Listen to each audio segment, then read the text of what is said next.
Today we discuss in our second lecture of extrusion of manufacturing technology. I am Dr. Vipin Sharma, Assistant Professor, Sage Group, Bhopal. So in the previous lecture, we discussed what is extrusion. Extrusion is the process by which a block of metal is reduced in cross section by forcing it to flow through a die orifice under high pressure. And we also discussed about the classification of extrusion process, and in previous lecture we discussed the extrusion process of direct extrusion and indirect extrusion. Now we discuss extrusion classification on the basis of operating temperature.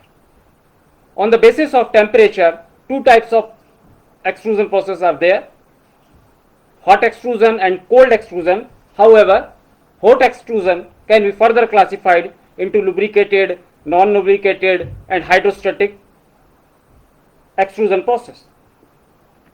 So as we all know that in extrusion a lot of force is applied. So to reduce the force, we generally adopt the method of hot extrusion process.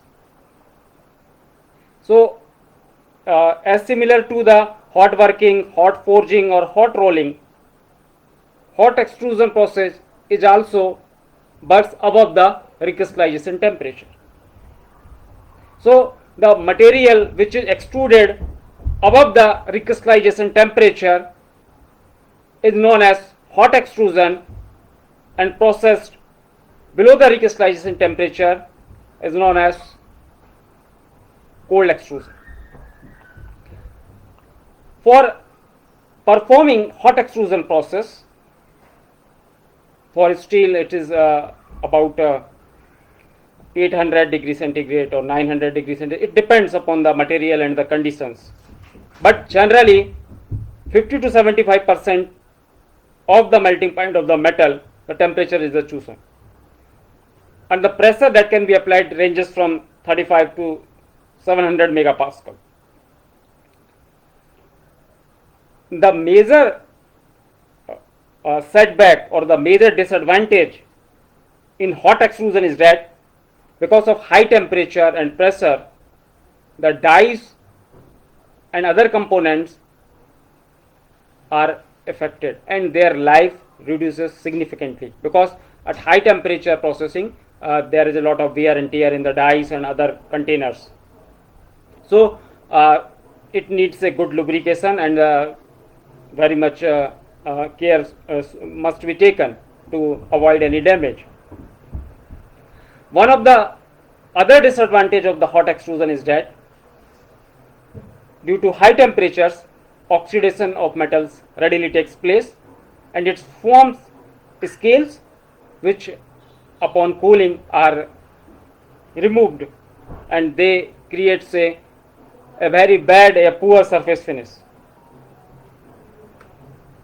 So hot extrusion further classified into lubricated, non-lubricated and hydrostatic.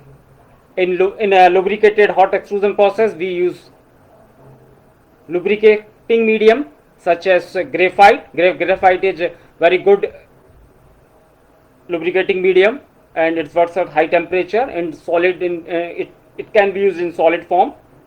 Oil can be used, but the temperature of oil must be chosen such that it cannot be vaporized or make some fumes.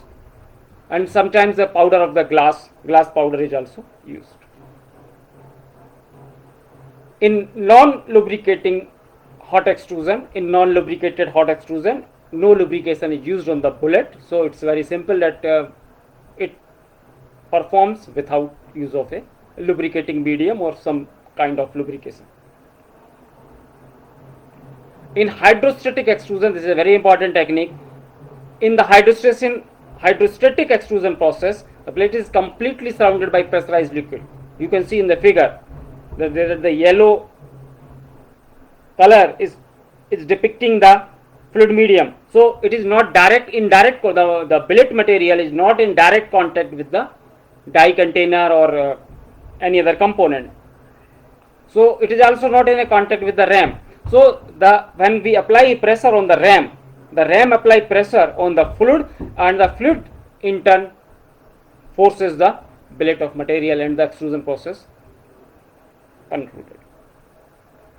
Now, on the basis of recrystallization temperature, we can further categorize cold extrusion. The process taking below the recrystallization temperature is known as the cold extrusion. Cold extrusion doesn't mean that it is performing at a room temperature. Cold extrusion can be performed at 100 degree, 200 degree, depending upon the recrystallization temperature of a material. The material that are commonly cold extruded are lead, tin, aluminium, copper, zinc, also variety of metal. The major advantage of the cold extrusion is no oxidation takes place, so there is no problem of scaling, so we can achieve a good surface finish. Second advantage, major advantage, good mechanical properties due to severe cold working. So strain hardening phenomena will take place, and that will harden the material. So a very good mechanical properties can be achieved due to severe cold working, and good surface finish is achieved by a cold extrusion process. Thank you for